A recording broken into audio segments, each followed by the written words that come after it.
Next है इसमें राजनीतिक विकास के मार्ग में आने वाली समस्याएं। तो लुसियन पाई ने मुख्य रूप से 4 समस्याएं बताई हैं, जिसमें फर्स्ट है राज्य का निर्माण, स्टेट बिल्डिंग।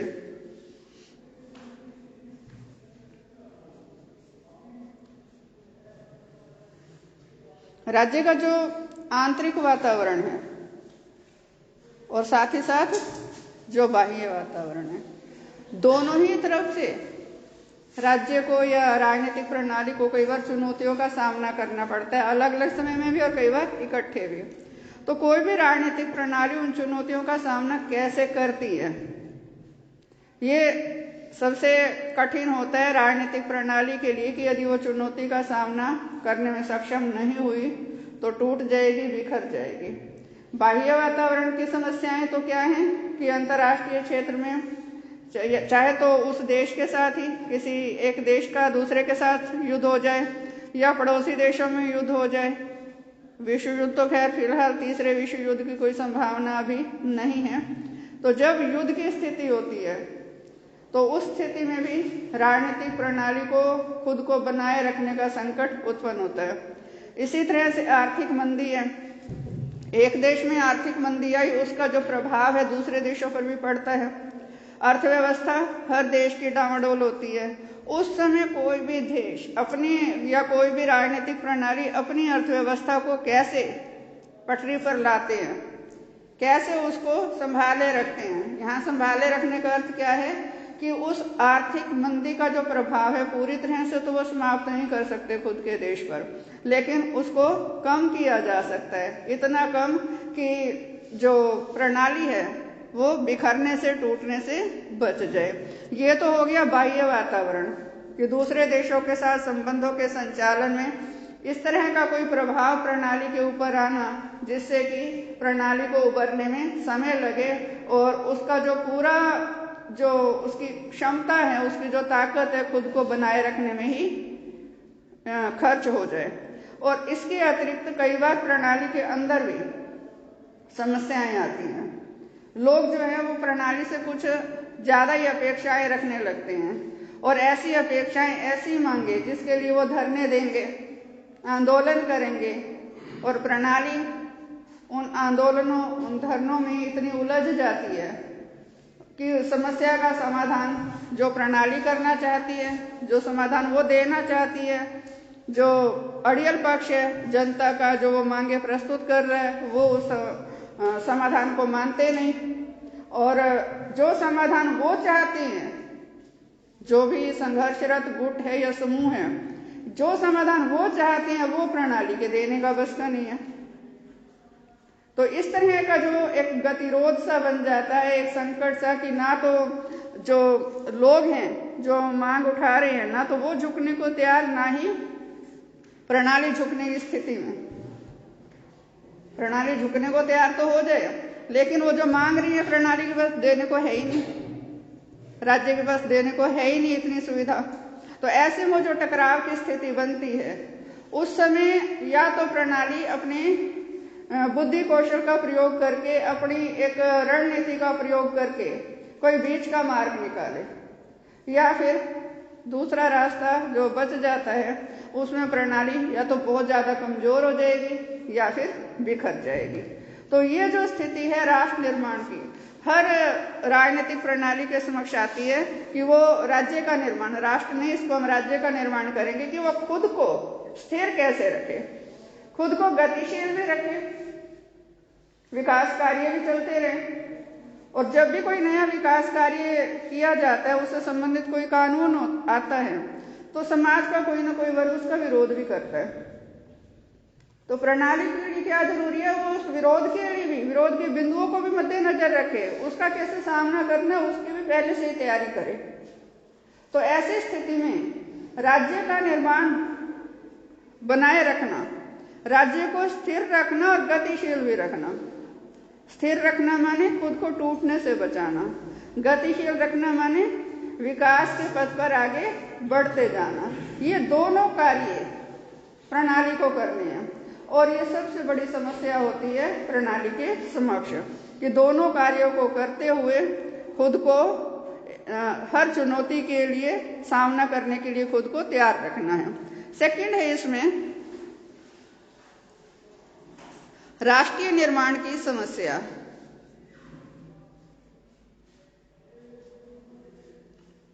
राष्ट्र निर्माण भी लिख सकते हो इसको। राष्ट्र निर्माण किसे कहेंगे कि लोगों में राष्ट्रीयता की भावना होना, देश प्रेम की भावना होना। जो ऐसी प्रणालियां हैं या जो ऐसे देश हैं जहां अलग अलग जातियों के, अलग अलग धर्मों के लोग रहते हैं, वहां तो समस्या है ही है, लेकिन जो हर प्रणाली में लोग किसी अलग अलग वर्ग से, अलग अलग क्षेत्र से तो आते ही आते हैं। हर देश में अलग अलग क्षेत्र, अलग अलग वर्ग तो होंगे ही। अमीरों का वर्ग होगा, गरीबों का वर्ग होगा, उद्योगपतियों का वर्ग होगा, किसानों का वर्ग होगा, मजदूरों का वर्ग होगा, इसी तरह से बिल्कुल जो गरीब है उनका वर्ग होगा। वहां तो समस्याएं ही हैं। इसके अलावा कुछ प्रणालियों के समक्ष धर्म, जाति, इस तरह की संकीर्ण भावनाओं से संबंधित भी समस्या आती है। अब ठीक है कि जो व्यक्ति हैं अपने धर्म से, अपनी जाति से लगाव रखते हैं। ये जो लगाव है धर्म के प्रति, जाति के प्रति, कोई बुरी बात नहीं है, एक स्वाभाविक स्थिति है कि एक अपनापन सा महसूस होता है। लेकिन ये स्वाभाविक स्थिति एक बुरी बात कब बन जाती है, एक नकारात्मक पहलू कब बन जाता है प्रणाली का, जब धर्म के प्रति जो आस्था है, जाति के प्रति जो आस्था है, या अपने क्षेत्र के प्रति जो आस्था है, वो देश हित से, राष्ट्र हित से बड़ी हो जाती है।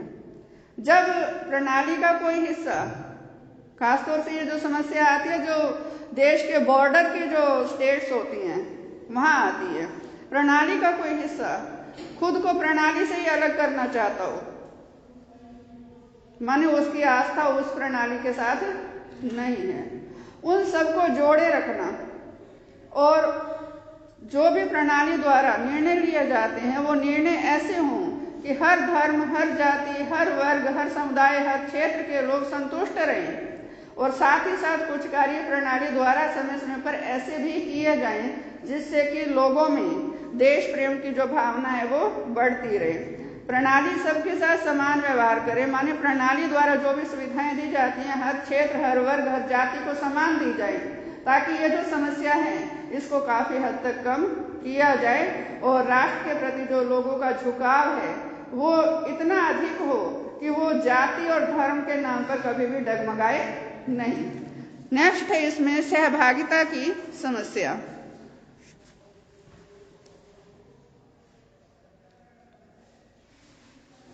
लुसियन पाई कहते हैं कि जो सहभागिता की समस्या है वो भी प्रणाली के समक्ष बहुत अधिक आती है।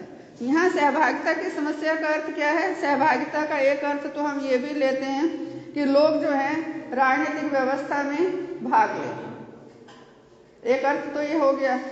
लेकिन इसमें भी जो समस्या के रूप में आता है, यदि लोग सकारात्मक रूप से राजनीतिक व्यवस्था में भाग लेते हैं, मतदान में हिस्सा लेते हैं, सरकार के जितने भी कार्य हैं उनमें अपना योगदान देते हैं, यह तो एक सकारात्मक पक्ष है।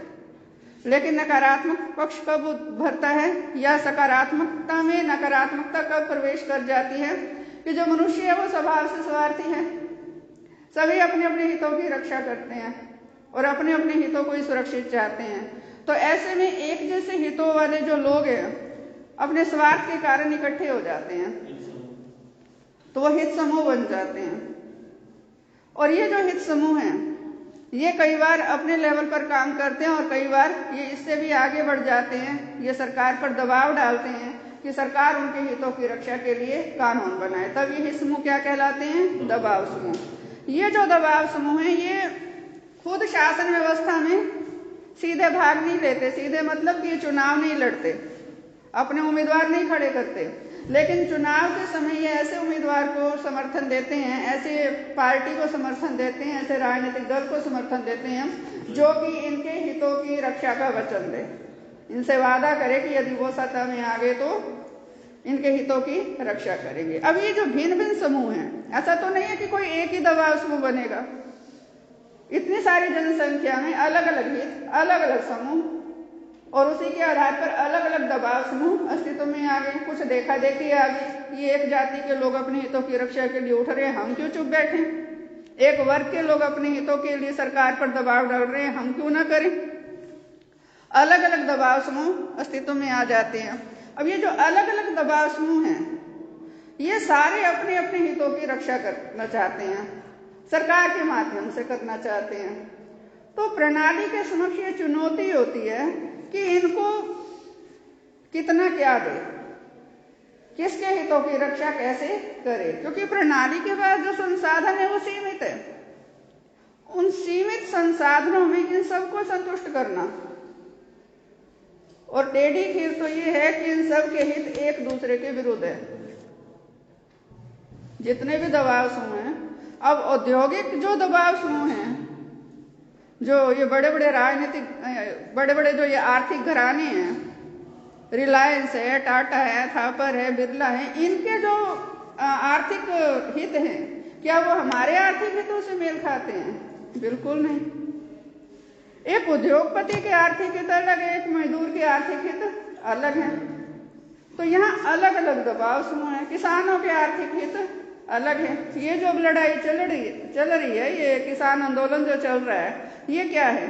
ये किसान जो है चाहते हैं उनके जो हित हैं, और दूसरी ओर इसमें जो कॉर्पोरेट का रोल है, उनके जो हित है, दोनों में टकराव है। असली बात यही बिगड़ती है सारी। तो ऐसे में जो अलग अलग हितों से संगठित हुए जो समूह हैं, उनकी सतह में कितनी भागीदारी हो, माने उनको सतह से कितना लाभ दिया जाए, कैसे दिया जाए, ये समस्या राजनीतिक प्रणाली के समक्ष आती है। नेक्स्ट इसमें आ जाएगा वितरण की समस्या।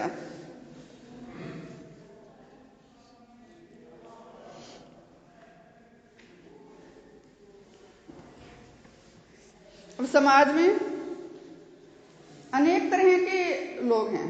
राजनीतिक प्रणाली में विशिष्ट वर्ग भी है, राजनीतिक विशिष्ट वर्ग। विशिष्ट वर्ग किसे कहेंगे हम?